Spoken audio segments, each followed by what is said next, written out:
Hello ten toppers, आज के video में हम देखने वाले हैं भाई वर्ड प्रॉब्लम्स क्या होती हैं। एलसीएम निकालना आ गया, एचसीएफ निकालना हो गया और उसका रियल वर्ल्ड में किस तरीके से यूज किया जाता है उसी को बोला जाता है भाई वर्ड प्रॉब्लम्स। और ये टॉपिक बोर्ड्स के हिसाब से बहुत ज़्यादा इंपॉर्टेंट है और बहुत सारे लोगों को यहाँ पे दिक्कत आती है। दिक्कत क्या आती है भैया, पहले तो क्वेश्चन पढ़ के समझ में नहीं आता कि यार क्वेश्चन में पूछा क्या जा रहा है। तो इसीलिए आज मैं चुनिंदा छांट करके आपके लिए बढ़िया क्वेश्चंस लेकर के आ गया हूँ। आज के सेशन में हम बहुत सारी वर्ड प्रॉब्लम्स की प्रैक्टिस करेंगे, मैं आपको अच्छे से समझाऊंगा और मेरी गारंटी है इस वीडियो के बाद में भाई आपको कोई दिक्कत नहीं आएगी वर्ड प्रॉब्लम से। अगर आपको थोड़ा सा भी डर लगता है ना दोस्तों, तो इस वीडियो को लास्ट तक देख लेना, आपको मजा आ जाएगा। और आई होप शायद ये जो वर्ड प्रॉब्लम्स वाला टॉपिक है ये आपका फेवरेट बन जाने वाला है। इसी के साथ दोस्तों वीडियो को स्टार्ट करते हैं। मेरा नाम है विक्रांत किरार एंड आप बनने वाले हो 10th टॉपर्स।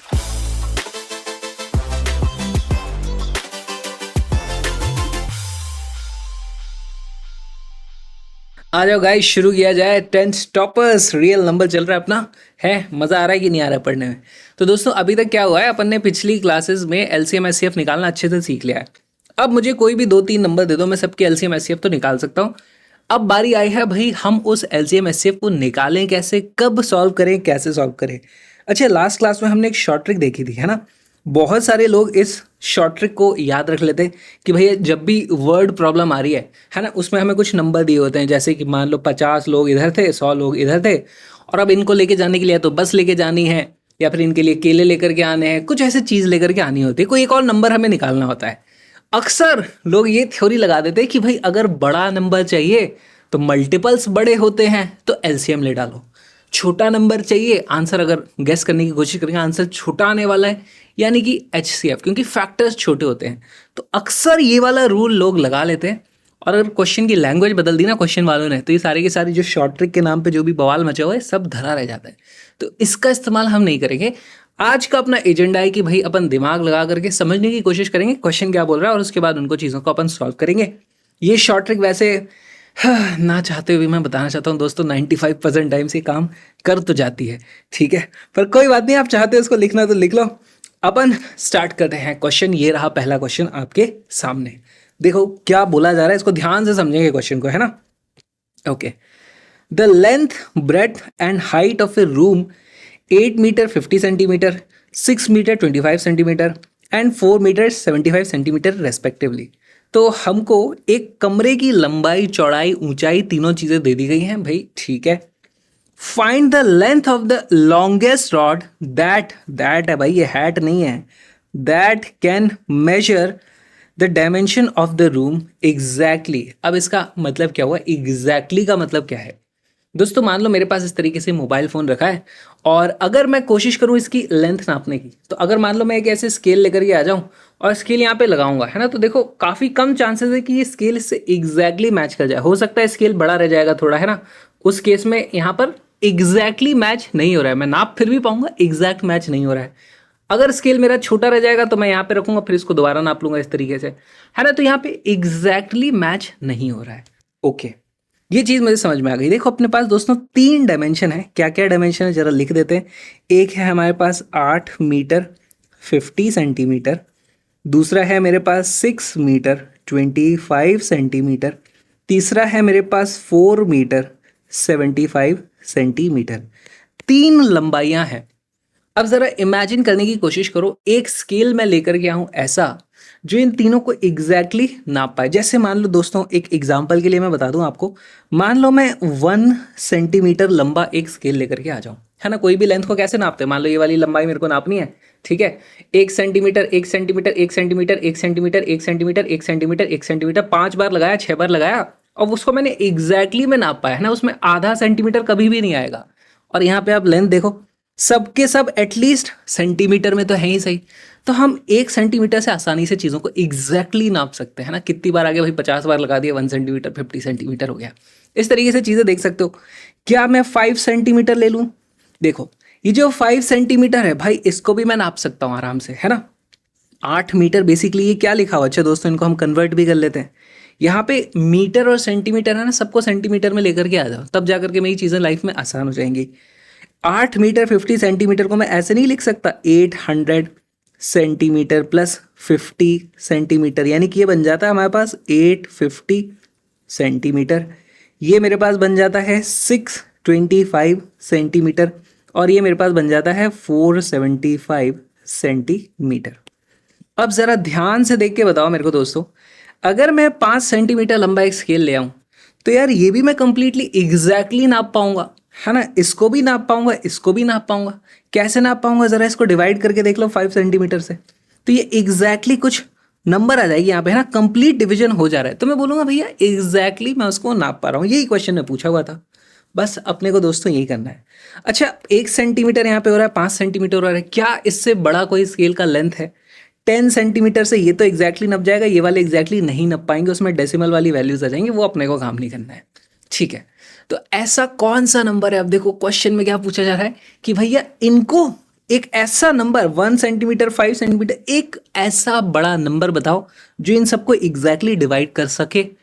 यानी कि हम इनका एक फैक्टर देखना चाह रहे हैं, यानी कि हम एक हाईएस्ट कॉमन फैक्टर देखना चाह रहे हैं। करेक्ट, आपको समझ में आया? एक ऐसा नंबर जो इन तीनों को एग्जैक्टली डिवाइड कर पाएगा, वो अगर हाईएस्ट है, वो हाईएस्ट इनका सबका फैक्टर है, तो इनको सबको डिवाइड कर पाएगा और वही वो लेंथ हो जाएगी जो हमें चाहिए, the length of the longest rod, है ना, सबसे लंबी। और यहाँ पे देखो अपनी शॉर्ट ट्रिक अगर हम लगाएं, जैसे ही मैंने लॉन्गेस्ट पढ़ लिया, मैं कह दूँगा लॉन्गेस्ट मतलब लार्जेस्ट, लार्जेस्ट मतलब हाईएस्ट, हाईएस्ट मतलब एचसीएफ निकाल के खत्म करो।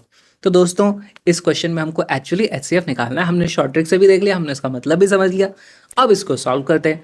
सॉल्व करने के लिए क्या करना पड़ेगा भैया, लगाओ यहाँ पे दिमाग, इन सब के प्राइम फैक्टराइजेशन कर देंगे हम, है ना। क्या आ जाएगा मेरे पास, मान लो 850 की अगर मैं बात करूँ, चलो भाई 850 का प्राइम फैक्टराइजेशन करेंगे, ये 2 से जाने वाला है, मेरे पास बच जाएगा यहाँ पे क्या आ जाएगा 425। अब ये जाने वाला है किससे जाएगा, 4 5 6, अब ये सीधे 5 से ही जाता हुआ दिख रहा है मेरे को। 5 से जाएगा 8 5 40, फिर उसके बाद 2 नहीं जाता तो 0 आ जाएगा, फिर 805, अरे ये क्या हो गया भाई, 8 5 40 फिर 5 आ जाएगा, 85 आ गया, ठीक। फिर ये 5 से जाता है तो अब की बार मेरे पास बचता है 1, फिर 35 17 और फिर यहाँ पे आता है 17, तो बचता है 1। यहाँ पर मैं लिख सकता हूँ डायरेक्टली, है ना, 850 प्राइम फैक्टराइजेशन कर रहा हूँ मैं इसका। प्राइम फैक्टराइजेशन आता है मेरे पास 2 multiplied by 5 multiplied by 17, power चढ़ा देंगे 1 2 1, है ना। देखो 2 एक बार आया था, 5 2 बार आया, 17 एक बार आया, बहुत ही सिंपल है। चलो अगले और अपने पास क्या क्या नंबर हैं, मेरे पास है 625। यार मेरे को 625 पता ही है, 25 का स्क्वायर होता है, तो 4 बार 5 आने वाला है ना। यहाँ से 5 से डिवाइड करूँगा बचेगा 125, फिर 5 से डिवाइड करूँगा बचेगा 25, फिर 5 से डिवाइड करूँगा बचेगा 5, फिर 5 से डिवाइड करूँगा बचेगा 1। 625 को मैं लिख सकता हूँ इज इक्वल टू 5 के नीचे 5 लिख दूंगा, बोल दूंगा ये 5 की पावर 5 है, ठीक है। और फिर लास्ट नंबर क्या है अपने पास 850, करेक्ट। 850 का भी कर ले, अच्छा 850 का तो कर लिया है यार, बचा अपने पास 475 का, 475। चलो जी 475 को भी कर लेते हैं। 475 क्या ये 3 से डिवाइड हो रहा है, नहीं हो रहा है, ये सीधे 5 से डिवाइड होगा, 5 से डिवाइड होगा, 9 से जाता है 95 आ जाता है, फिर 5 से डिवाइड कर दूंगा तो ये आता है 19, और अब ये 19 से ही डिवाइड होगा, प्राइम नंबर है 19, तो ये आ जाता है मेरे पास भाई 5 की पावर कितनी है 2, और मेरे पास आता है 19 की पावर 1, है ना। यहाँ पे आ जाएगा 19 की पावर 1। क्यों मैंने इनको इतना फैला फैला करके लिख दिया दोस्तों, मेरे को सारे के सारे सब जगह पे फैक्टर्स तो लगाने ही हैं, ताकि अपनी वो ग्रिड बन जाती ना मस्त वाली। तो यहाँ भी लिख देंगे 2 2, यहाँ लिख देंगे 17 17, यहाँ लिख देंगे 19 19, सबको मल्टीप्लाई मल्टीप्लाई मल्टीप्लाई मल्टीप्लाई तो करना ही है ना। और ये जो जो मैंने अपने मन से लगाया बेसिकली सबकी पावर यहाँ पे 0 है 0 है 0 है, ठीक है। इस तरीके से अपन बना लेते हैं। अब क्या करना है, एचसीएफ निकालना है यार। एचसीएफ तो बहुत सिंपल होता है, एचसीएफ में बड़ी पावर लेते हैं छोटी पावर लेते हैं। देखो जो आएगा वो 2 इंटू 5 इंटू 17 इंटू 19 तो आने वाला है। जरा बताओ तो एचसीएफ में अपन लेते हैं छोटी पावर। छोटी पावर यहाँ पर देखो 0 आ रही है 2 की, यहाँ पे आ रही है 2, यहाँ पे भी छोटी पावर 0 है, यहाँ पे भी छोटी पावर 0 है। तो हमारे पास जो एचसीएफ आने वाला वो आएगा 0 2 0 0, और यहाँ पे दोस्तों जो हमारे पास एचसीएफ की वैल्यू आ जाती है वो आ जाती है 25। 25 वो सबसे बड़ा नंबर है जो इन तीनों को एग्जैक्टली डिवाइड कर पाएगा। इससे बड़ा कोई ऐसा नंबर एग्जिस्ट नहीं करता जो इन सबको पूरा पूरा तरीके से डिवाइड कर पाए। यानी अगर एक मैं ऐसा स्केल ले आऊं जिसकी लेंथ 25 सेंटीमीटर है, तो भाई मैं इन सबको एग्जैक्ट मल्टीपल्स में डिवाइड कर पाऊंगा और मैं उसको नाप पाऊंगा। तो हमारे पास जो आंसर आता है, क्या हमारा आंसर 25 है? नहीं है, हमसे नंबर थोड़ी पूछा है। क्वेश्चन में देखो ये भी पढ़ना अपने को, यूनिट क्या है, यूनिट के फिर मार्क्स कटते हैं दोस्तों। हम यहाँ पे सेंटीमीटर सेंटीमीटर मीटर सेंटीमीटर में बात कर रहे थे, हमें लेंथ पूछी गई है। अब की बार लेंथ देखो, हमने सब सेंटीमीटर में थे। अगर सेंटीमीटर में कुछ चीज़ें हैं, उन सब का जो एलसीएम या एचसीएफ लोगे तो वो भी सेंटीमीटर में ही आएगा। ठीक है, जिस भी चीज़ का एलसीएम या एचसीएफ लेते हैं यूनिट्स वही लग जाती है। यहाँ पे हमने देखो सेंटीमीटरों का लिया है एचसीएफ, तो हमारा जो आंसर आएगा ना दोस्तों, ये भी सेंटीमीटर आएगा। अगर यहाँ पे मीटर होते, कंफ्यूज मत होना, मीटर भी थे लेकिन हमने एचसीएफ मीटरों का थोड़ी लिया, हमने तो सबको सेंटीमीटर में कन्वर्ट कर दिया। सेम चीज़ आपको बाद में भी देखनी पड़ेगी जब हम आवर्स मिनट्स सेकंड्स में करने लगेंगे, वहाँ पे भी आप जिसका एचसीएफ ले रहे हो वही यूनिट आ जाती है। दोस्तों हमारे पास 25 सेंटीमीटर आ जाता है। बढ़िया सा आंसर, सबको समझ में आया। बहुत ही अच्छा ये सवाल था, वर्ड प्रॉब्लम का one of the best examples है ये। ठीक, बहुत ही बढ़िया एग्जाम्पल है। चलो अब एक और बोर्ड का पीवाईक्यू करते हैं अपन। बोर्ड का आपका ये पीवाईक्यू है, what is the greatest possible speed at which a girl can walk 95 metre and 171 metre in an exact number of minutes. Exact number of minutes. अच्छा, इसका क्वेश्चन का मतलब क्या है, जरा मैं आपको समझाने की कोशिश करता हूँ। एक लड़की है, उसको चलना है, ठीक है जी। वो यहाँ से स्टार्ट करती है, मान लो एक रूट है जिसमें उसको 95 मीटर चलना है, दूसरा रूट है जो उसको जिसमें चलना है 171 मीटर, ये थोड़ा लंबा है, ठीक है जी। इसकी कुछ स्पीड हो सकती है 1 मीटर पर मिनट, है ना। देखो यहाँ पे सारी की सारी unit metre per minute metre per minute metre per minute metre per minute में दी हुई है, तो हम मीटर पर मिनट की टर्म्स में सोचना शुरू करेंगे।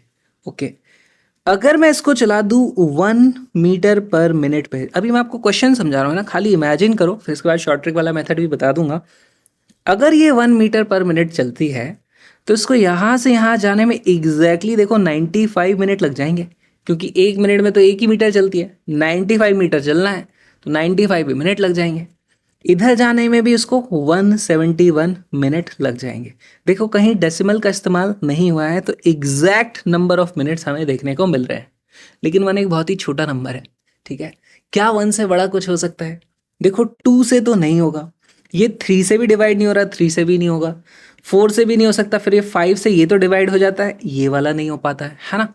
तो वो जो नंबर होगा, वो जो स्पीड होगी, वो एक ऐसा नंबर होना चाहिए जो दोनों को एग्जैक्टली डिवाइड कर पाए। क्यों मैं ऐसा बोल रहा हूँ?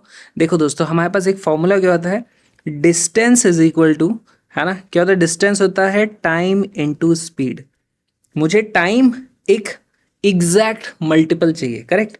टाइम का हमारे पास फॉर्मूला हो जाता है डिस्टेंस अपॉन स्पीड, ठीक है जी। स्पीड हमें पता करनी है, डिस्टेंस हमें दिया हुआ है। इसको चलने में 95 यहाँ आ जाएगा, डिनोमिनेटर में स्पीड है, स्पीड डिवाइड कर रही है। इसको चलने में कितना समय लगा, अगर ये पता करना है तो 171 ऊपर आ जाएगा, डिनोमिनेटर में स्पीड मुझे लिखनी पड़ेगी। तो स्पीड जो है वो इन दोनों को डिवाइड कर रही है, इन दोनों की फैक्टर बनना चाह रही है, उनको डिवाइड कर रही है। हमको एक ऐसी स्पीड चाहिए जो सबसे ज़्यादा बड़ी हो और इन दोनों को एग्जैक्टली डिवाइड कर पाए। तो हमें जो चाहिए वो चाहिए भैया इन दोनों का फैक्टर चाहिए हमको, है ना। क्या आपको समझ में आया? ये तो देखो कॉन्सेप्ट के हिसाब से हमने समझ लिया। अब थोड़ा दिमाग लगाते हैं, कैसे यार? जो हमारी स्पीड आएगी वो डेफिनेटली 171 मीटर पर मिनट नहीं हो सकती, क्योंकि ऐसा हुआ तो यहाँ से लड़की चलेगी 1 मिनट में यहाँ पहुँच जाएगी, तो ये वाला तो आराम से पहुँच गई है ना। यहाँ पहुँचने में उसको 1 मिनट से भी कम टाइम लगेगा, कुछ डेसिमल में वो वैल्यू आ जाएगी 0.5 या ऐसे कुछ वैल्यू आ जाएगी, तो गड़बड़ हो गया। 95 मीटर पर मिनट भी नहीं हो सकता, क्योंकि 95 मीटर पर मिनट रख दोगे तो यहाँ पे तो आप 1 मिनट में पहुँच जाओगे, फिर 1 मिनट में अगर 171 जाओगे तो यहाँ आ रहे थे और दूसरे मिनट में इसको क्रॉस कर जाओगे, तो वो भी आंसर नहीं हो रहा। हमारी जो स्पीड होने वाली है दोस्तों, इन दोनों नंबर से छोटी आएगी। हमारा जो आंसर आने वाला है, दो जो क्वेश्चन में नंबर दिए हुए हैं उनसे छोटा आ रहा है। और जब भी छोटा नंबर आता है लोग ऐसा कहते हैं कि एचसीएफ का यूज़ कर लो, यही शॉर्ट ट्रिक है। तो यहाँ पे एक्चुअली एचसीएफ भी तो करना है हमको, तो शॉर्ट ट्रिक यहाँ पे भी काम कर रही है। अपन शॉर्ट ट्रिक पे रिलाई नहीं करते, अपन ने कॉन्सेप्ट समझ लिया, तो मुश्किल चीज़ है नहीं, बहुत ही सिंपल सी है। अब दोस्तों इन दोनों का एचसीएफ पता करना है, ज़रा वीडियो को पॉज करो, क्वेश्चन को सॉल्व करो।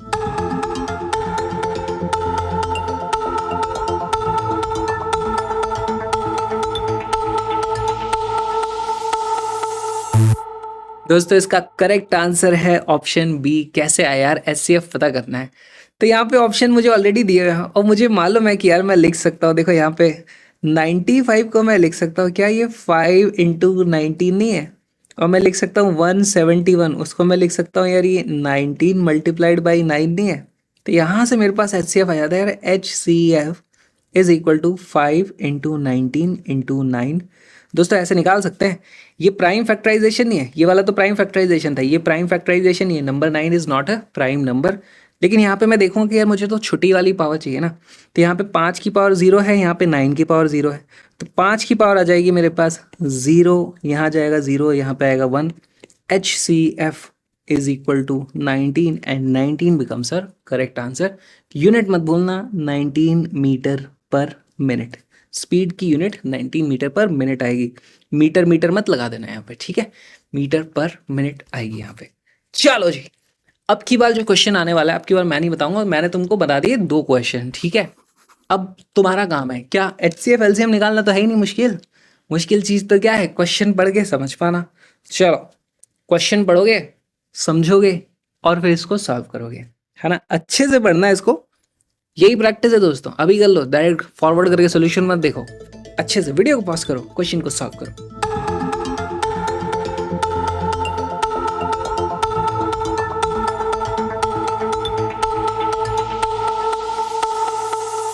आओ दोस्तों क्वेश्चन को सॉल्व करते हैं। देखो बहुत ही सिंपल क्वेश्चन है यहाँ पे। On an evening walk 3 people step off together and their steps measure 40 centimetre, 42 centimetre and 45 centimetre respectively. 3 लोग चलते हैं, उनके 2 कदम के बीच की जो दूरी है वो हमें यहाँ पर तीनों की बताई हुई है, अलग अलग है, ठीक है जी। How much minimum distance each should cover so that each can cover the same distance in complete steps. Complete steps होनी चाहिए दोस्तों। इसका मतलब क्या है, अगर मैं आपको ये प्रॉब्लम को विजुअलाइज करवाने की कोशिश करूं तो देखो, मान लो यहां से तीनों के तीनों ने स्टार्ट किया। पहला वाला जो इंसान है वो सिर्फ 40 चलता है, दूसरा वाला थोड़ा ज़्यादा 42 चल जाता है, तीसरा वाला उन सबसे ज़्यादा 45 चल जाता है। अगर एक एक कदम की बात की जाए, एक कदम में तीनों लोग सेम जगह पे नहीं पहुंचे हैं। फिर मान लो दूसरा कदम चला है तो ये यहाँ तक किया है, ये वाला थोड़ा और आगे चला जाएगा, ये वाला आपकी बात थोड़ा और आगे चला जाएगा। देखो डिफरेंस बढ़ता जा रहा है। फिर और आगे जाएंगे तो यहाँ और आगे चला जाएगा, इसके बीच में और गैप बन जाएगा। ऐसा हो सकता है कि फिर उसके बाद हमारे पास यहाँ से जब ये अगली बार कदम चलेगा, है ना, तब तक ये इसके कदम और इसके कदम देखो मैच होने लग गए यहाँ पर। लेकिन अब की बार यहाँ पर इस वाले का कदम मैच नहीं हो रहा, है ना। हमें ये नहीं देखना, देखो सेम नंबर ऑफ स्टेप्स में तो वो पहुंचने ही वाले, सेम नंबर ऑफ स्टेप्स नहीं लगेंगे। किसी को ज़्यादा स्टेप्स लग रहे हैं, जैसे इसको 1 2 3 4 स्टेप में यहाँ तक पहुंचा है, ये नीचे वाला 1 2 3 3 ही स्टेप में यहाँ तक पहुंच गया। लेकिन एग्जैक्ट मल्टीपल ऑफ स्टेप्स है ना, एग्जैक्ट नंबर में आ रहा है, 3 है या 4 है, 3.5 नहीं है जैसे इस वाले का 3.5 में पहुंचता है यहाँ पे। तो हमको एक ऐसा डिस्टेंस बताना है जहाँ पर ये लोग सभी लोग एक एग्जैक्ट मल्टीपल में पहुंचे, है ना। जैसे इस वाली स्टेप का मान लो, मैं यहाँ तक के डिस्टेंस की बात कर रहा हूँ, तो इस वाली की जो स्टेप है उसका मान लो वो 10 टाइम्स होगा, इस वाली का हो सकता है 8 टाइम्स होगा, इस वाली का हो सकता है 9 टाइम्स होगा। बेसिकली ये जो 3 लेंथ है हमारे पास, इन्हीं तीनों का एक मल्टीपल होगा, है ना, मल्टीपल होगा। और वो हो जाएगा हमारे पास फिर लोएस्ट कॉमन मल्टीपल। ऐसा हमें सबसे छोटा डिस्टेंस चाहिए जब सभी का मल्टीपल, सबका कॉमन मल्टीपल निकल के आ जाए भाई, सभी के एग्जैक्ट नंबर्स में मल्टीप्लाई होकर के आप वहां तक पहुंच सको। तो ये तो हमने कॉन्सेप्ट समझ लिया। अब जरा शॉर्ट ट्रिक वाले तरीके से समझे, है ना। शॉर्ट ट्रिक के हिसाब से दोस्तों हमें 3 डिस्टेंसेस दिए हुए हैं, 40 42 45 सेंटीमीटर। हमारा जो आंसर आएगा देखो वो इससे छोटा तो हो नहीं सकता, है ना। अगर मैं बात करूं यहाँ पर, मान लो मेरे पास इस तरीके से 3 डिस्टेंसेस थी, हमारा डिस्टेंस छोटा तो हो ही नहीं सकता, क्योंकि छोटा होता तो कोई भी इंसान उसको एग्जैक्ट नंबर में कवर नहीं कर सकता, वो तो हर एक कोई इनसे तो ज़्यादा ही आगे निकल चुका है। तो वो जो डिस्टेंस होगा यहाँ कहीं होगा, इन सब से तो बड़ा ही है। बड़ा नंबर मल्टीपल होता है, छोटा नंबर फैक्टर होता है। बड़ा आंसर आने वाला यानी लोएस्ट कॉमन मल्टीपल हमें चाहिए, एलसीएम की बात चाहिए। तो इस तरीके से आप शॉर्ट ट्रिक से भी पता कर सकते हो। एलसीएम हमें यहाँ पर निकालना है, बारी आ जाती है भैया एलसीएम निकालने की। एलसीएम निकालना तो अपने चुटकियों का काम है, तीनों को कर देना है हमको फैक्टराइज। अगर मैं एलसीएम निकालने जाऊँ तो देखो दोस्तों, मैं 40 को क्या लिख सकता हूँ, 40 है 2 की पावर 3 मल्टीप्लाइड बाई 5 की पावर 1। 2 की पावर 3 क्या होता है, 8, 8 5 ज़ार 40 होता है ना, तो 2 की पावर 3 5 की पावर 1। ठीक है, 42 को अगर मैं लिखूँ और 45 को लिखूँ तो इसको भी मैं डायरेक्ट कर सकता हूँ। 45 क्या होता है, 9 × 5, तो 45 को मैं लिख दूंगा 2 की पावर 0 इंटू 5 की पावर 1 इंटू 3 की पावर 2, 210। समझ में आया। 3 की पावर 2 9, 5 9 5 ज़ा 45। 42 कोशिश करते हैं यार, 42 को भी डायरेक्ट लिख सकते हैं क्या मैं। 42 के फैक्टर्स क्या होते हैं, 21 होता है, 21 इंटू 2, 2 इंटू 3 इंटू 7 है ना। यहाँ पे आ जाएगा मेरे पास 2 इंटू, यहाँ पे होगा मेरे पास 3 इंटू 7, और यहाँ पे मैं 5 भी लिख ही देता हूँ। 5 की पावर पर मैं 0 कर दूंगा, यहाँ पे 1 1 1 कर देंगे। देखो 7 इंटू 3 हो गया 21, 21 इंटू 2 42। ठीक है भैया, प्राइम फैक्टराइजेशन मेरे पास हो चुका है। जो जो मेरे पास खाली जगह है वहाँ पे मैं भर देता हूँ इंटू 3 इंटू 7, और जो जो भरा है उनको सबको 0 कर दूंगा। 0 0 0 मैंने अपने मन से लगा दिया। ठीक है जी, हमें पता करना है HCF। बहुत ही सिंपल, HCF में छोटी पावर आती है 2 इंटू 5 इंटू 3 इंटू 7। हमारे पास कुछ ऐसा आने वाला होगा। अच्छा, HCF थोड़ी पता करना है अपने को, LCM पता करना है। गड़बड़ मत कर देना भैया, LCM पता करना है। बोलते बोलते क्या बोल गया मैं, LCM पता करना है। चलो, LCM में बड़ी पावर आती है, ऐसी सिली मिस्टेक मत करना मेरी तरह। एलसीएम में बड़ी पावर आती है, 2 की कुछ पावर चढ़ानी है, बड़ी वाली पावर का ऑप्शन है मेरे पास यहाँ पर 3। 5 की पावर बड़ी चाहिए, 1 आ जाएगा मेरे पास यहाँ पर 1। 3 की पावर 2 आ जाएगा, 7 की पावर 1 आ जाएगा, ये मेरे पास वैल्यू आ रही है। ज़रा इसको कैलकुलेट करेंगे तो आ जाएगा 8 इंटू 5 इंटू 9 इंटू 7। 8 5 ज़र होता है मेरे पास 40, 7 9 ज़र होता है मेरे पास 63। ठीक है, यहाँ से मेरे पास जो वैल्यू आ जाती है वो आ जाती है, एक तो 0 लग जाएगा, 4 3 ज़र 12, 4 6 ज़र 24, 25 रहेगा, 2520। दोस्तों एलसीएम आया है, यूनिट लगेगी, क्या लगेगी, ध्यान से सोचो। तीनों चीज़ें सेंटीमीटर का हमने लिया है, यहाँ पर सेंटीमीटरों का लिया है हमने एलसीएम, तो मेरे पास यहाँ पर ये भी आएगा सेंटीमीटर। तो हमारे पास जो आंसर आता है वो आ जाता है 2520 सेंटीमीटर, या फिर 25.2 मीटर। आपको जैसे भी आंसर आप लिखना चाहते हो लिख सकते हो। बहुत ही बढ़िया ये सवाल था, समझ में आया। ऐसे ही होते हैं यार वर्ड प्रॉब्लम्स, ऐसी होती हैं, मज़ेदार होती है, सोचना पड़ता है थोड़ा थोड़ा क्या करना है। कैलकुलेशन इसमें मुश्किल नहीं देते, इसमें कॉन्सेप्ट अच्छे लगाने होते हैं। अच्छा, अभी तक तो सिंपल सिंपल आ रहे थे, है ना, सीधे सीधे, छोटा आ रहा है तो HCF, बड़ा आ रहा है तो LCM, ऐसे करके शॉर्ट ट्रिक लगा करके कर रहे थे। ज़रूरी नहीं है हमेशा ऐसा हो, है ना, तो ध्यान रखना इस चीज़ का। अपन आते हैं अगले क्वेश्चन पे। ओए होए, fruit vendor has a fruit vendor, फल बेचने वाला। अच्छा, मैं नहीं बता रहा, पहले यार एक काम करो, आप लोग क्वेश्चन को कॉपी में भी लिख रहे हो ना सारे, क्वेश्चन को कॉपी में लिखो, वीडियो को पॉज करो, ज़रा सॉल्व करो, फिर अपन देखते हैं इसका सोल्यूशन क्या है ना। वीडियो को पॉज करो, क्वेश्चन को सॉल्व करो।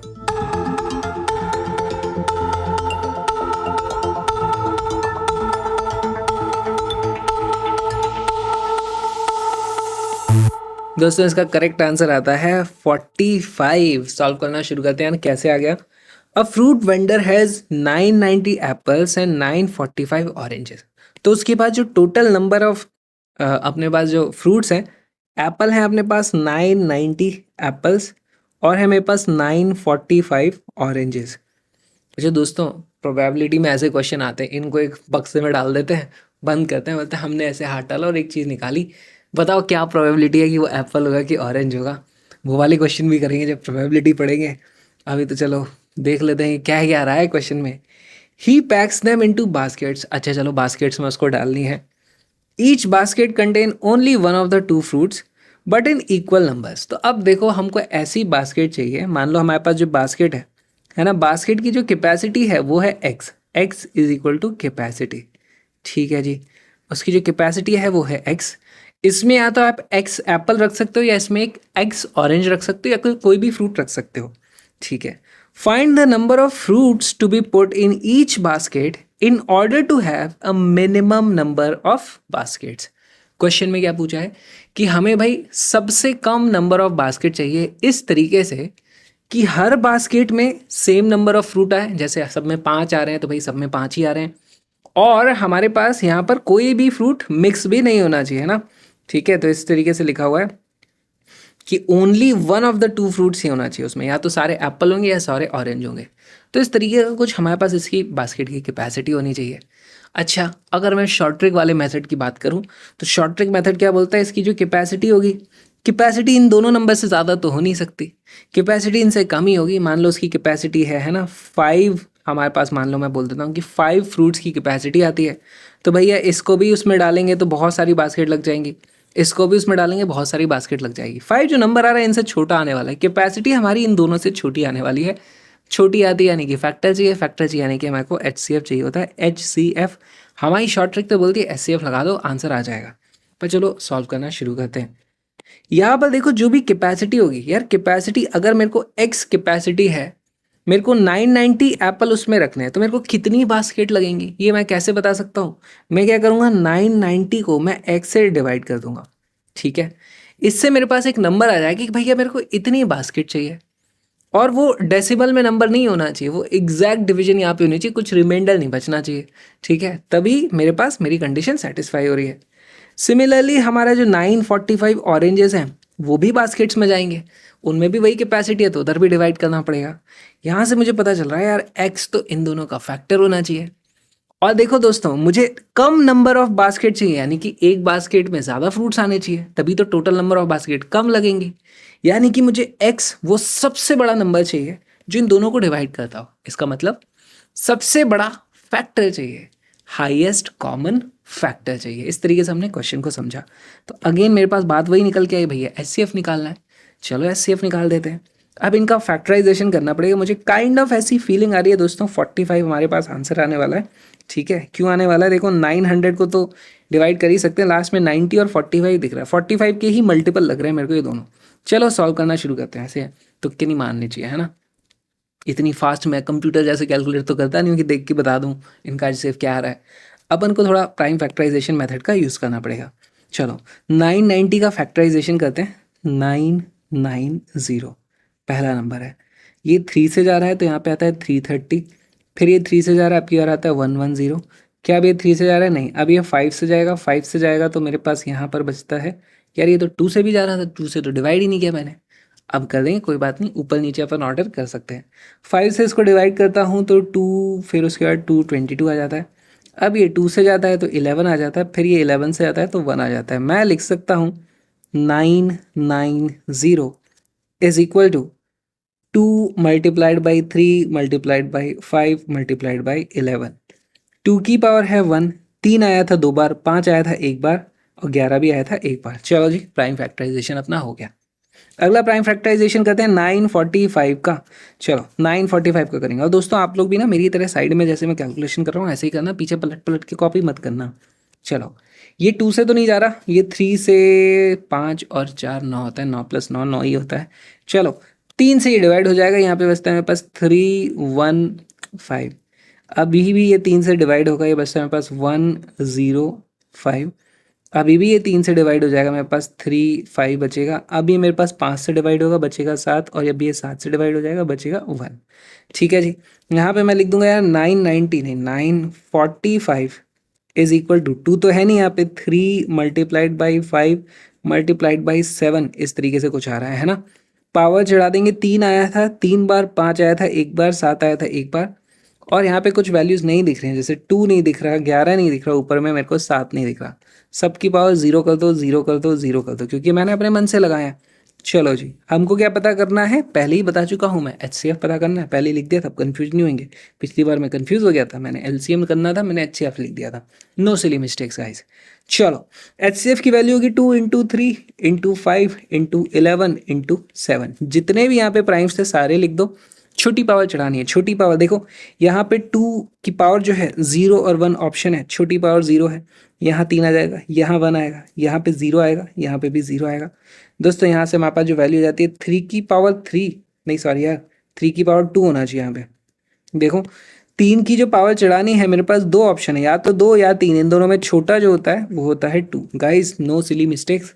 इसकी वैल्यू आती है 9 × 5 विच इज इक्वल टू 45। तो हमारे पास आ जाता है 45 HCF। क्या 45 आंसर है, जरा चेक कर लेते हैं। Find the number of fruits to be put in each basket, है ना, यानी कि बास्केट की कैपेसिटी, एक बास्केट में कितने फ्रूट्स मैं रख सकता हूँ ये पूछा है। तो जी हाँ, एक बास्केट की कैपेसिटी 45 होनी चाहिए, तो 45 बिकम्स आवर करेक्ट आंसर। अब देखो दोस्तों, यहाँ पर है ना, यहाँ पर वर्ड वाइज बात की जाए तो यहाँ पे मिनिमम लिखा हुआ था, कहीं पे क्वेश्चन में पूछा है, क्वेश्चन में मिनिमम लिखा हुआ था। मिनिमम पढ़ते ही लोएस्ट, है ना, मिनिमम यानी छोटा, लोएस्ट यानी छोटा, एलसीएम निकाल देते गलत हो जाता। तो इतनी जल्दी डायरेक्टली नंबर देख के, क्या लिखा है वर्ड देख करके तुरंत भी नहीं कूदना है, बहुत लोग ये वाली भी गलती कर देते हैं। ठीक है जी। और हमेशा ये भी सोचना है कि आंसर क्या लिखा जाए। जैसे इसी क्वेश्चन में इन्होंने क्या बोला है, find the number of fruits to be put, है ना, उन्होंने कैपेसिटी पूछ ली। अगर क्वेश्चन वाला ये पूछ लेता है, यार एक बात बताओ, आप तो नंबर ऑफ बास्केट बताओ, नंबर ऑफ बास्केट कितनी है, तो मुझसे ये भी पूछा जा सकता है। उस केस में मुझे एक स्टेप और बढ़ जाती है। ठीक है, तो मैं आपको करके बता देता हूँ, नंबर ऑफ बास्केट्स। ठीक है जी। हमें हमें एप्पल रखने के लिए कितनी बास्केट चाहिए वो मैं यहाँ ऑलरेडी निकाल चुका हूँ भाई। 990 को डिवाइड करना है अपने को 45 से। यहाँ पर देखो, ये 45 से आप डिवाइड करोगे, 45 इंटू 2 होता है 90, तो 22 यहाँ पे हमारे पास आ जाता है। नंबर ऑफ बास्केट 22 चाहिए मुझको यहाँ पर, और मेरे को इधर चाहिए 22 नहीं चाहिए, इधर मुझे चाहिए, डिवाइड कर लेना यार, 945 को आप डिवाइड करोगे 21 आ जाएगा मेरे पास यहाँ पे। 22 प्लस 21, ये जो वैल्यू आई है ना दोस्तों, ये 21 आ जाएगी, ये वाली 22 आ जाएगी, और मेरे पास टोटल नंबर ऑफ बास्केट की वैल्यू आ जाएगी 43। उस केस में मुझे 43 बास्केट सही होगी। मान लो यहाँ पे अभी मैं एमसीक्यू बना दूँ और मैं दो ऑप्शन रख दूँ भाई, 43 भी रखा हुआ है, 45 भी रखा हुआ है। अगर आप सॉल्व कर रहे हो और आपको पहले 45 ऑप्शन आया आपका आंसर, आप फटाक से जल्दबाजी में 45 मार्क कर दोगे, गलत हो जाएगा।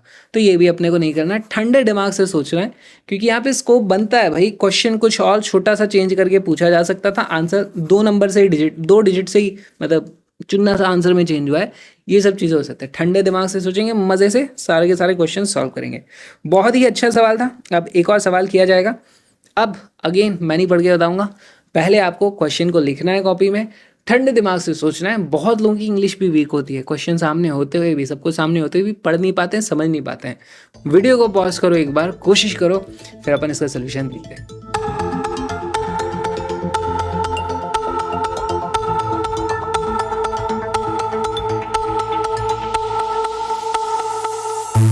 दोस्तों इसका करेक्ट आंसर आता है 8। कहाँ से आया, सॉल्व करते हैं। पहले क्वेश्चन को समझेंगे क्या हो रहा है भाई। आर्मी से रिलेटेड चीज़ आ रही है। An army contingent of 616 members is to march behind an army band of 32 members in a parade. दोस्तों एक परेड हो रही है, आगे आर्मी का बैंड चल रहा है और उसके बिहाइंड में, उसके पीछे में चल रहा है कंटिजेंट जिसमें 616 मेंबर्स हैं। ठीक है, the two groups are to march in the same number of columns. अब दोस्तों कॉलम क्या होता है, आपने अगर कभी परेड देखी होगी, ठीक है, मान लो हमारी परेड इस तरफ जा रही है, तो कुछ इस तरीके से 1 2 3 4 ऐसे ये रहेंगे, फिर उनके पीछे इस तरीके से ये रहेंगे, फिर उनके पीछे इस तरीके से ये रहेंगे, है ना, 4 इस तरीके से रहेंगे, फिर उनके पीछे इस तरीके से ये रहेंगे। अच्छा, इन्होंने बोला है कि भाई स्टार्टिंग में तो हमारा बैंड चल रहा है और उसके बाद में हमारे पास ये कंटिजेंट के जो मेंबर्स हैं, मान लो मैं उनको दूसरे कलर से बना देता हूँ, तो ये हमारे पास फिर उसके बाद इस तरीके से आने रहेंगे, उसके बाद ये इस तरीके से आने लगेंगे, उसके बाद ये इस तरीके से आने लगेंगे, और ये यहाँ पर पीछे बहुत सारे तक हो सकता है, क्योंकि भैया बहुत सारे हैं हमारे पास, 616 है, मैं कहाँ तक ड्रॉ करूँगा। ठीक है, तो क्वेश्चन में पूछा है what is the maximum number of columns in which they can march. क्या नंबर ऑफ कॉलम है। अच्छा, इसमें कॉलम किसको बोलोगे। अच्छा दोस्तों, अगर आपको पता है रोज और कॉलम होती है किसी भी टेबल में, है ना, रोज इन वालों को बोलते हैं, कॉलम इन वालों को बोलते हैं।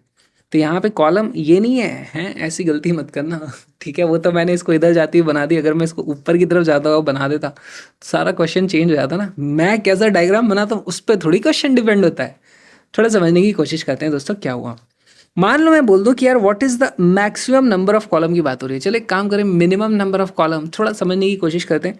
मिनिमम अगर बोल देता, मान लो मिनिमम यार एक नंबर है, एक ही कॉलम में चलना है, तो उस केस में अपनी परेड कैसी दिखती, जरा समझने की कोशिश करो। परेड ऐसी दिखती, लाइन से पहले अपने पास इस तरीके से 32, है ना, बैंड वाले हो जाते हैं, और फिर उसके बाद हमारे पास यहाँ पर 616 इस तरीके से, उनके पीछे बहुत सारे हमारे पास इस तरीके से हो जाते, ऐसे कंटिजेंट आ जाता।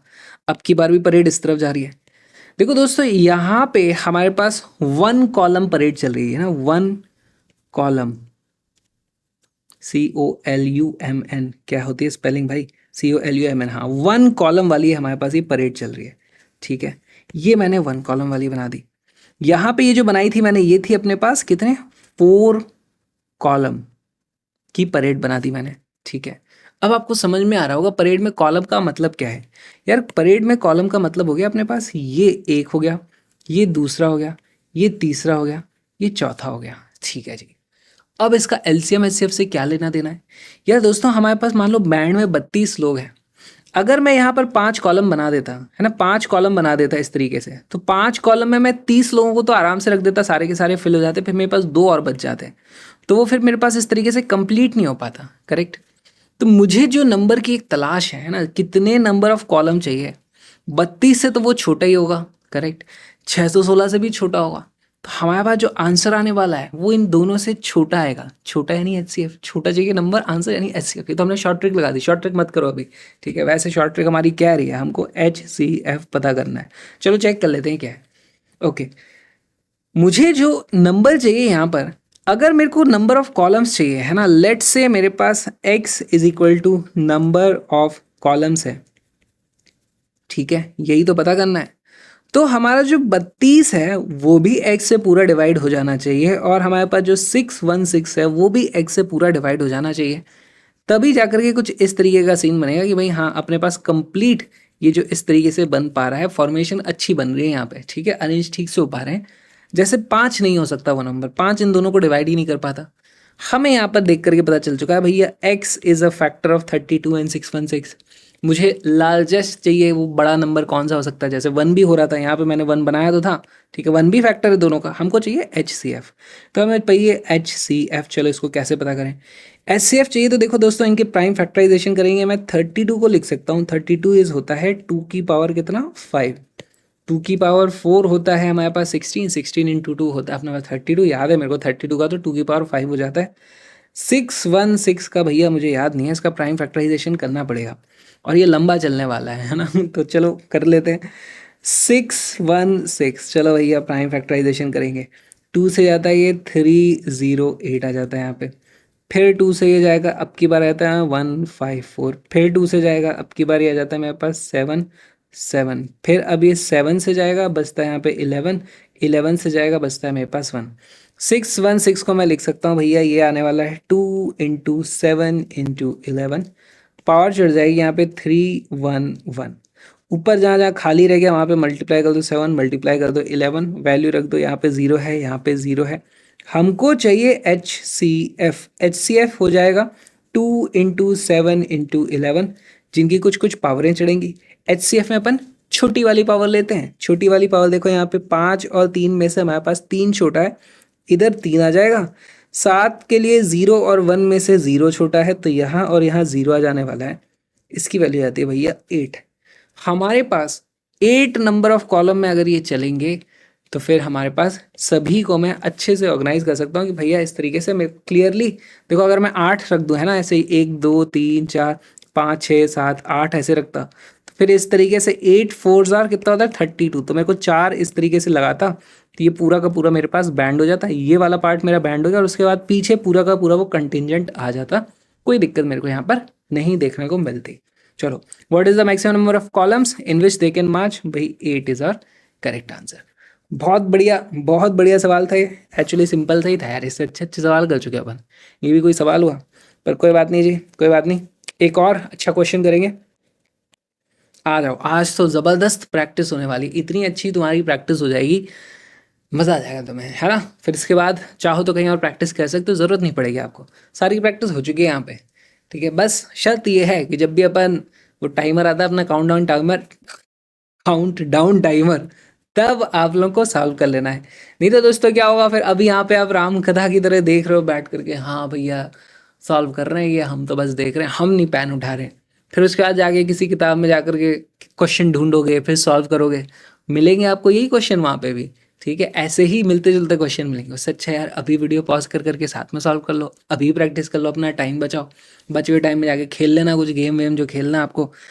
चलो, एक और क्वेश्चन आ चुका है आपके लिए। अब अगेन मैं पढ़ के बाद में समझाऊंगा, पहले यार खुद से ट्राई करो, पहले क्वेश्चन लिख लेना कॉपी में और फिर उसके बाद वीडियो को पॉज करो, क्वेश्चन को सॉल्व करो।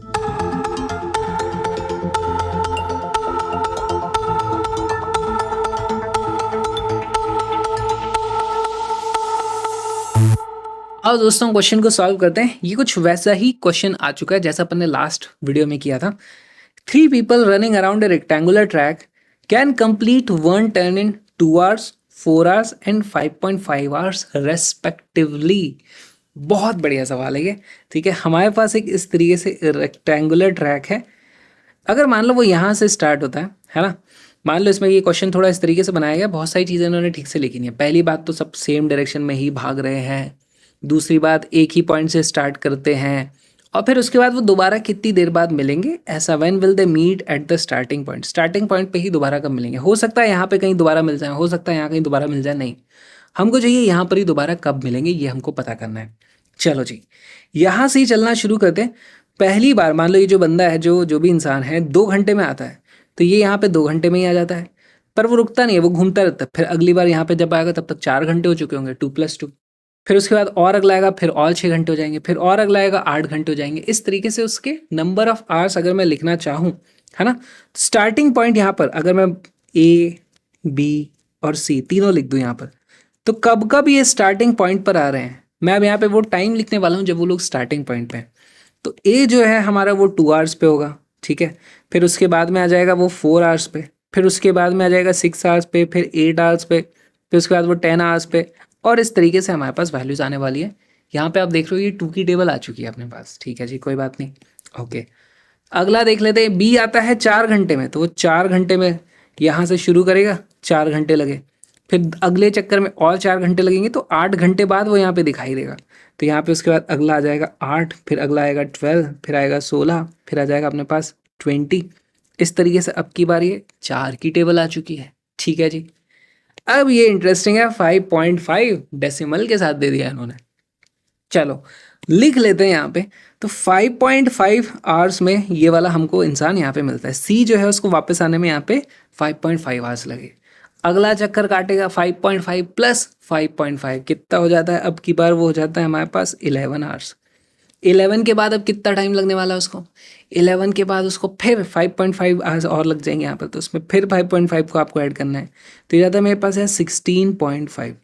फिर अगला आएगा यहाँ पे आप देखोगे तो 22 आएगा, फिर उसके बाद ये आ जाएगा 27.5, और उसके बाद जो अगला आप देखोगे वो आ जाता है उसके पास 30, कितना आ रहा है 38 प्लस 3, है ना, 33 आ रहा है। ओहो हो, इस तरीके से इसके पास कुछ वैल्यूज आती जा रही हैं। तो यहाँ पर दोस्तों हमको जो चाहिए, हमें जो चाहिए होता है यहाँ पे ना, इस तरीके से कोई एक वैल्यू आएगी जो इन तीनों में कॉमन आ जाएगी। यहाँ पर 2 के सारे मल्टीपल लिखे हुए हैं, यहाँ पे 4 के सारे मल्टीपल लिखे हुए हैं, और यहाँ पर 5.5 के मल्टीपल्स लिखे हुए हैं। हमें जो चाहिए वो चाहिए LCM ऑफ 2, 4, 5.5। अब इसको किस तरीके से सॉल्व किया जाए भैया, हमने डेसिमल्स वालों का तो सीखा ही नहीं है, हमने डेसिमल वालों का तो सीखा ही नहीं है एलसीएम निकालना, ठीक है। तो इसलिए ये क्वेश्चन थोड़ा मुश्किल हो जाता है। अब देखो यहाँ पे दोस्तों क्या करना है, पहली चीज़ तो मेरे को ये समझ में आनी चाहिए कि भाई ये 2 की टेबल है, ये 4 की टेबल है, इनमें बहुत सारे कॉमन आ रहे हैं, है ना। इनमें कौन कौन सा कॉमन आ रहा था, देखो 4 था जो यहाँ पे भी था, उसके बाद यहाँ पर आप देखोगे तो 8 था जो यहाँ पे भी था, है ना। तो जो भी इसमें आता है 12, यहाँ पे भी देखो दोस्तों, यहाँ पे नेक्स्ट नंबर 12 भी होने वाला था, ठीक है। थोड़ा समझो यहाँ पे क्वेश्चन को, 12 होता तो यहाँ पे भी 12 आ रहा था भैया। इसमें तो जितने भी आ रहे थे वो सारे के सारे यहाँ पे तो आ ही रहे थे, तो इसको तो हटाओ यार, मेरे को इसको तो कंसिडर करने की भी जरूरत नहीं है। जब जब बी यहाँ पे है उस वक्त ए एक चक्कर एक्स्ट्रा काट के ऑलरेडी वहां पे पहुंच चुका है, इसको 2 घंटे लगते हैं, इसको 4 घंटे लगते हैं, तो जब भी बी होगा ए भी वहां पर होगा ही होगा। ये चीज़ आप यहाँ पे देख सकते हो, है ना। 16 यहाँ पे कहीं पे 12 के बाद 14 आएगा, फिर 16 आएगा, 16 भी यहाँ पे होगा, इसके सारे मैच हो जाएंगे। तो आप ए को तो इग्नोर भी कर सकते हो क्वेश्चन में, चलो कोई बात नहीं, अभी इग्नोर नहीं कर रहे अपन, ओके। अगर मैंने ये टेबलें बनाई ना दोस्तों, मैं थोड़ा सा और खींचता यहाँ पे 2 वैल्यू एंट्री और लिखता, चलो लिखते हैं 33 के बाद देखो और इसमें 5.5 ऐड करेंगे, 33 के बाद अगर मैं 5.5 ऐड करूँगा तो ये हो जाता है 38.5, एक और 5 ऐड करो 5.5, तो 39 प्लस 5 हो जाता है मेरे पास 44। आए है 44 वो नंबर आ चुका है जो 4 की टेबल में भी आता है, यानी कि यहाँ पे भी कहीं पे हमें 44 मिलेगा, यहाँ पे भी कहीं पे 2 की टेबल चल रही है उसमें भी 44 मिलेगा। तो दरअसल हमारे पास 44 बिकम्स आर करेक्ट आंसर। 44 ही वो नंबर है, देखो इसमें कोई भी और 4 का मल्टीपल नहीं आया है, 2 का मल्टीपल आया है, 22 भी यहाँ पे कहीं पे आने वाला है, लेकिन एक ही है 44 जो इन सब में आया है सबसे पहले। तो हमारे पास जो एलसीएम की वैल्यू आने वाली है भैया वो आ जाती है 44। एक तरीका तो ये हो गया देखने का, लेकिन आप बोलोगे नहीं यार ये कहाँ तक टेबल बनाएंगे, वो तो किस्मत है 44 है, मान लो ये बड़ा नंबर होता तो मैं कहाँ तक इस तरीके से टेबल बनाऊंगा। ऐसे केस में मैं इन तीनों का एलसीएम कहाँ से निकाल सकता हूँ, कैसे निकाल सकता हूँ? बहुत ही आसान सी चीज़ है यार। आप इनको ऐसे भी तो लिख सकते हो, आप इसको ऐसे लिख दो यार, मुझे एलसीएम ऑफ, या तो आप इन दोनों को डबल कर दो या फिर आप दोनों के नीचे 10 लगा दो, या तो आप ऐसे कर दो यार एलसीएम ऑफ 4, 8 एंड 11, आप ये निकाल लेना और जो भी वैल्यू आएगी इसको 2 से डिवाइड कर देना। ये मैं आपको एक शॉर्ट ट्रिक बता दे रहा हूँ, ऐसा भी चीज़ आप कर सकते हो। बेसिकली हमने क्या कर दिया, हमने सभी अंदर वाले नंबर को 2 से मल्टीप्लाई कर दिया, तो जो एलसीएम आएगा उसमें एक 2 की पावर एक्स्ट्रा ऐड हो जाने वाली है। आपको याद होगा हम 2 की बड़ी पावर लेते हैं, अगर हर नंबर में मैंने एक एक 2 एक्स्ट्रा ऐड कर दिया है तो एलसीएम में बड़ी पावर में तो एक 2 ऐड होकर के आएगा, फिर उसको 2 से डिवाइड कर देंगे तो फिर वो 2 वापस कट जाएगा। तो इस तरीके से आप चीज़ को सॉल्व कर सकते हो और ये करना मेरे लिए आसान है। देखो मैं 4 को लिख दूंगा, 4 को मैं क्या लिख दूंगा 2 की पावर 2, 8 को मैं लिख दूंगा हमारे पास 2 की पावर कितना आ रहा है 8, 2 की पावर 3, और 11 मेरे पास कितना आ रहा है 11 की पावर 1। यहाँ से एलसीएम की अगर मैं बात करूँ, एलसीएम उसमें मेरे पास 2 इंटू 11 आ जाता है। मुझे बड़ी पावर्स चाहिए होती है ना, यहाँ पर 2 की पावर 0 थी और यहाँ पर सब जगह आप देखोगे 11 की पावर 0, 11 की पावर 0 थी। बड़ी पावर चाहिए तो 2 की पावर सबसे बड़ी यहाँ पे आ रही थी 3, यहाँ पे आ रही थी 1, ये आ जाता है मेरे पास 88। याद रखो अभी ये जो एलसीएम आया है इन तीनों का एलसीएम नहीं है, मैंने जो दोगुने कर रखे थे नंबर उनका एलसीएम है। इन सभी 2 में एक एक्स्ट्रा 2 तो मैंने ऐड करा हुआ है, तो मुझे वो 2 उससे छुड़ाना पड़ेगा। यहाँ पे इसकी वैल्यू आती है 88 डिवाइडेड बाई 2, यानी कि आता है 44। तो इसलिए ये क्वेश्चन बहुत ही इंटरेस्टिंग हो जाता है। कभी अगर आपको इस तरीके से वैल्यूज देखने को मिल जाए तो आप इस तरीके से सॉल्व कर सकते हो। ठीक है, चलो इसका एक और तरीका बताता हूँ। यार मैं ज़रूरी थोड़ी है 2 से ही मल्टीप्लाई करूँ सबको, ज़रूरी थोड़ी है सबको 2 से मल्टीप्लाई करूँ। मान लो मैं सबको 10 से मल्टीप्लाई कर देता तो उस केस में मैं क्या करता, एलसीएम ऑफ 20, 40 एंड 55 ऐसे भी निकाल सकता था। अब की बार मेरे को 10 से डिवाइड करना पड़ता, क्योंकि मैंने अपनी तरफ से 10 से मल्टीप्लाई किया था तो 10 से ही डिवाइड कर दूंगा। तो अगेन इसका जो आंसर आता वो 44 ही आने वाला था और हमारे पास आंसर आता है 44। 44 लिख के आ जाएंगे तो नंबर कट जाएंगे, क्यों? क्योंकि हमने ये सब आवर्स हैं, तो हमारा जो करेक्ट आंसर आएगा ना दोस्तों वो 44 आवर्स इसमें आपको लगाना पड़ेगा। इस तरीके से आप क्वेश्चन को सॉल्व कर सकते हो। बहुत ही बढ़िया सवाल था, एक नया कॉन्सेप्ट हमने सीख लिया। वैसे तो आपसे कम चांसेस इस तरीके से डेसिमल वगैरह के एलसीएम नहीं निकलवाएंगे, पर अपने को पता होना चाहिए भैया आ ही गया तो क्या करना है। ठीक है, चलो लिख लो इसको और अब देखते हैं एक और आज का सवाल। ठीक है, आज का एक और लास्ट हमारे पास वो है ये वर्ड प्रॉब्लम। अच्छी प्रॉब्लम है, इसके आने के बहुत अच्छे चांसेस रहते हैं। तो एक बार ज़रा वीडियो को पॉज करो, क्वेश्चन को सॉल्व करो।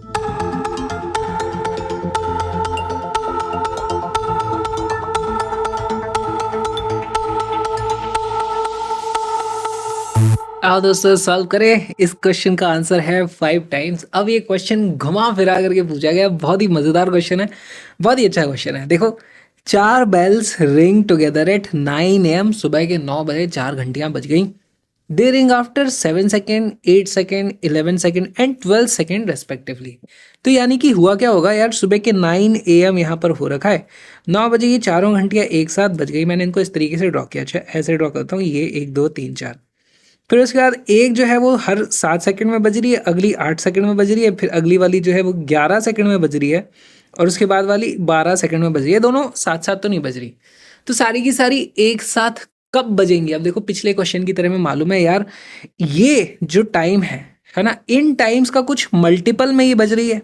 ठीक है, ये भी इस टाइम के मल्टीपल्स में बज रही है, ये अपने टाइम्स के मल्टीपल में बज रही है, ये अपने टाइम्स के मल्टीपल में बज रही है। तो एक ऐसा वक्त आएगा जब ये सभी का एक कॉमन मल्टीपल हो जाएगा, है ना। जैसे मान लो ये जो 11 सेकंड है, 11 के बाद एक और 11 लगेगा, फिर एक और 11 लगेगा, फिर एक और 11 लगेगा। भैया ये 11 का मल्टीपल ही तो होगा जो भी टाइम ये होगा। तो इस तरीके से अपने को समझना है ना। और अगर इस वक्त सारी घंटियां बजी हैं तो भैया वो हमारे 7 सेकंड का भी मल्टीपल होगा, 8 सेकंड का भी मल्टीपल होगा, 11 सेकंड का भी मल्टीपल होगा, 12 सेकंड का भी मल्टीपल होगा। तो सबसे पहले तो वो समय पता कर लेते हैं जब सारी एक साथ फिर से बजी है ना। सारी की सारी एक साथ बजी हैं, ये हो जाएगा मेरे पास LCM of 4 numbers which are 7, 8, 11 and 12। ठीक है जी। अच्छा, ये तो मैंने एलसीएम कॉन्सेप्ट लगा करके समझ लिया, मुझे एलसीएम पता करना है। क्या मैं यहाँ पर हमारी वो जो शॉर्ट ट्रिक है उसको लगा करके आंसर पता करने की कोशिश करूँ? क्या मैं कर पाऊंगा? हैं तो हमें पूछे how many times will they ring. अब वो कितनी बार बजेंगी? भाई वो 7 बार भी बज सकती हैं, 7 से कम भी बज सकती हैं, 7 से ज़्यादा भी बज सकती हैं। तो जो आंसर आने वाला है मैं बोल नहीं सकता वो 7, 8, 11, 12 से ज़्यादा आएगा या कम आएगा, मुझे नहीं पता। तो हमारी वो जो शॉर्ट ट्रिक रट के हम चल रहे थे ना, वो यहाँ पे काम नहीं करेगी। इसलिए शॉर्ट ट्रिक वाला मेथड हर बार काम नहीं करता, अपने को अपना दिमाग लगाना होता है। और ये क्वेश्चन में 2-3 स्टेप्स एक्स्ट्रा आने वाली हैं एलसीएम निकलने के बाद भी। तो आ जाओ इसको थोड़ा सॉल्व करते हैं। पहला तो टाइम कन्वर्जन में ही आपको दिक्कत आ जाएगी। चलो इस क्वेश्चन को सॉल्व करते हैं। पहली बात तो 9 बजे ये घड़ियाँ एक साथ बजी थी, घंटियाँ। उसके बाद वो कब बजेंगी ये पता करने के लिए मुझे एलसीएम चाहिए रहेगा। तो यार मैं एक काम करता हूँ, इनका एलसीएम निकालता हूँ। मैं देखो 7 को क्या लिख दूंगा, 7 की पावर 1 है। 8 को मैं लिख दूंगा यार ये 2 की पावर, यहाँ पर कितना आ जाता है मेरे पास 3। 2 की पावर ये है मेरे पास 3। तो देखो इस तरीके से लिखो 7 की पावर 1, 2 की पावर 3। ओके, 11 को मैं लिख सकता हूँ, ये है मेरे पास 11 की पावर 1। और मेरे पास जो 12 है, 12 को मैं लिख सकता हूँ 2 इंटू क्या आ जाएगा मेरे पास 2 मल्टीप्लाइड बाय यहाँ पर 3। 2 की पावर 2, 3 की पावर 1, इस तरीके से। यहाँ पर अब मैं अगर एलसीएम निकालूंगा, एलसीएम, तो भैया जितने भी तरीके के प्राइम दिख रहे थे सारे के सारे यहाँ पे आने वाले हैं। मेरे पास आ जाएगा LCM is equal to 7 into 2 into 11 into 3। ठीक है, अब इनकी पावर चढ़ानी है। एलसीएम में हाईएस्ट पावर होती है। तो देखो दोस्तों, यहाँ पे बहुत सारे नंबर्स हैं जो मैंने नहीं लिखे हुए हैं। सब में एक्चुअली पावर क्या आ जाती है, सबकी पावर तो 0 होती है। जैसे यहाँ पर अब मैं दोबारा लिख के बता ही देता हूँ यार। यहाँ पे होगा मेरे पास क्या हो जाएगा, यहाँ पे 7 इंटू 7, यहाँ पर इस तरीके से आ जाएगा। यहाँ पे 2 आएगा, यहाँ पे 2 आएगा, यहाँ पे 11 आएगा, यहाँ पे 3 आएगा, 11 आएगा, यहाँ पे 3 आएगा, यहाँ पे 3 आएगा, यहाँ पे 11 आएगा। जितने भी मैंने लिखे हैं यार ये सब 0 है, सबकी पावर 0 है, सब 1 होने चाहिए। करेक्ट। तो यहाँ पे हमारे पास कुछ इस तरीके से ग्रेड बनती है एलसीएम में, पर किंतु मुझे हाईएस्ट पावर चाहिए होती है। तो ये सब मैं अगर नहीं भी करता, मेरे को तो हाईएस्ट पावर दिख रही है यार। 7 की हाईएस्ट पावर आती है 1, 2 की हाईएस्ट पावर यहाँ पे है 3, 11 की भी 1 आ जाएगी, 3 की भी 1 आ जाएगी। भैया हमारे पास एलसीएम निकल के आ जाता अगर मैं इसको तुरंत कैलकुलेट कर लेता। तो चलो कैलकुलेट कर लेते हैं। यहाँ पे मेरे पास इसकी जो वैल्यू दिख रही है, देखो यार थोड़ा सिंप्लीफाई करूंगा। 7 को मल्टीप्लाई कर देते हैं 11 से, 77 हो गया है ना। मल्टीप्लाइड बाय ये क्या था 8, 8 इंटू 3 होता है हमारे पास 24। चलो इन दोनों को मल्टीप्लाई करना पड़ेगा। यहाँ पे लिखते हैं 77, यहाँ लिख देते हैं 24। 7 4 ज़ार होता है मेरे पास 28, 7 2 ज़ार 14 होता है, 14 15 16, फिर एक्स लगेगा, फिर 1 6 हट आएगा क्योंकि भाई दोनों तरफ 7 है। 8, 8 प्लस 6 होता है 14, 6 प्लस 1 हो जाता है हमारे पास, सॉरी 6 प्लस 2 हो जाता है 8, और ये 1848 हमारे पास क्या आएगा जरा बताना। अरे भाई ये सारे के सारे क्या थे, 7, 8, 11, 12, ये सब थे हमारे पास सेकंड्स। तो जो एलसीएम आएगा वो भी आएगा सेकंड्स में। तो हमारे पास this is equal to 1848 seconds. 9 बजे के बाद 1848 सेकंड पर हमारे पास पहली बार ऐसा होगा कि जब घंटियां दोबारा बजेंगी एक साथ। ठीक है, क्या हमसे ये समय पूछा था? नहीं।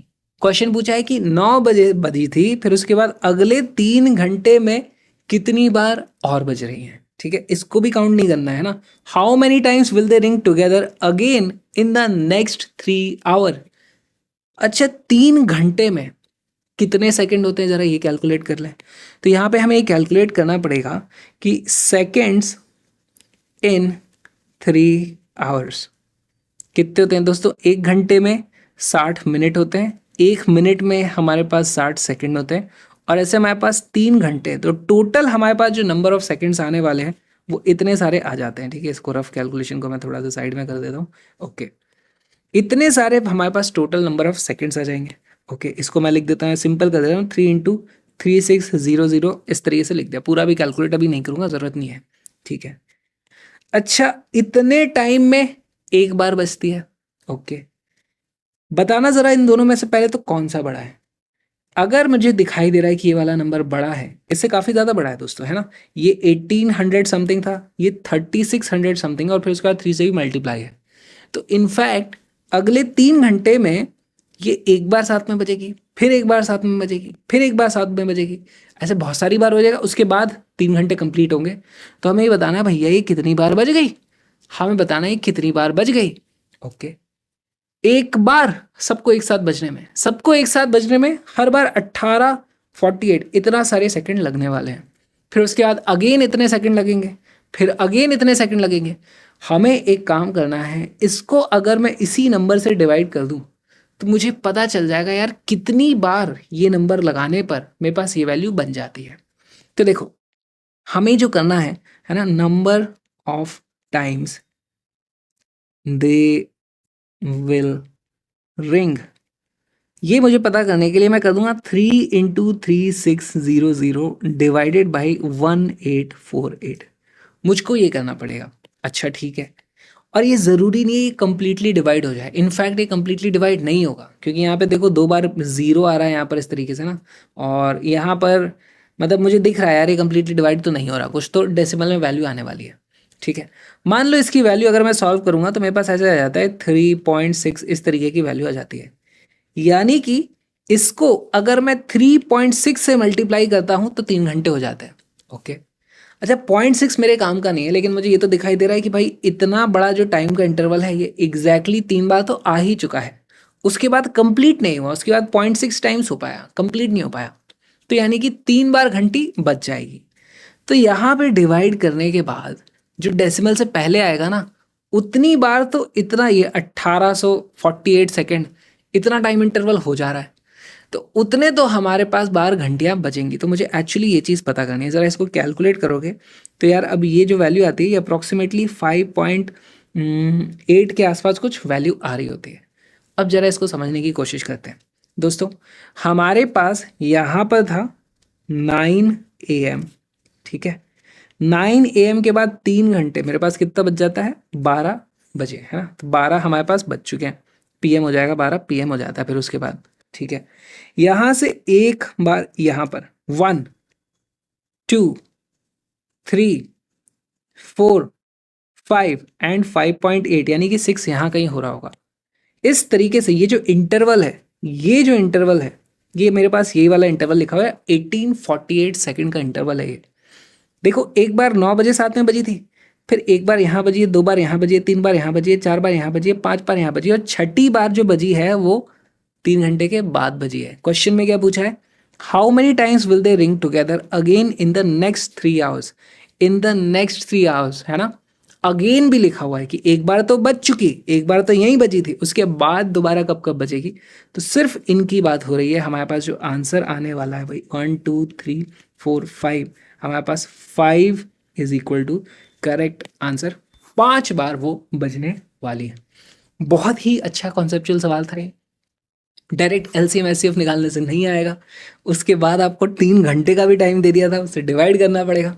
फिर यहाँ पे फिर हमारे पास कंप्लीट इंटीजर वैल्यू नहीं आ रही है, इसमें फिर हमको राउंड ऑफ करके, राउंड ऑफ नहीं कर रहे हैं हम, बोल रहे हैं यार ये 0.8 वाले को छोड़ दो, ये अपने किसी काम का नहीं है। 5 बार तो पक्का ही घंटियाँ एक साथ बच चुकी हैं। तो इस तरीके से बहुत ही अच्छा ये क्वेश्चन हो जाता है वर्ड प्रॉब्लम का। आई थिंक आपके लिए वन ऑफ द टफेस्ट हो गया आज के अपने क्वेश्चंस में। लिख लो इस पूरे को दोस्तों। और अब आज का आखिरी होमवर्क है आपके बारे में ना, अपने को नहीं सॉल्व करना, एक केस स्टडी है दोस्तों। यहाँ पे कुछ चीज़ें लिखी हुई है, तो इसको क्वेश्चन को पहले अच्छे से समझना है। दिखने में बहुत बड़ा क्वेश्चन लग रहा है लेकिन है सिंपल।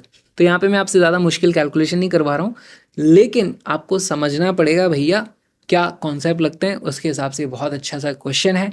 क्वेश्चन को अपनी कॉपी में लिखना, इसको सॉल्व करना, और आपका जो भी आंसर आता है उसको फिर आप मुझे बताना। बहुत अच्छे से दोस्तों आज अपन ने प्रैक्टिस कर ली है वर्ड प्रॉब्लम्स की। इंजॉय करो, खुश हो जाओ, मतलब अच्छे अच्छे सवाल सारे छांट करके आपके हो चुके हैं, है ना। नोट्स अच्छे से बनाते चलना, साथ में कैलकुलेशन करते चलना हमेशा हमेशा। और अपन मिलेंगे अब अगले वीडियो में अगले कॉन्सेप्ट के साथ में। तब तक के लिए bye bye, all the best. बनने वाले हो आप 10th टॉपर्स।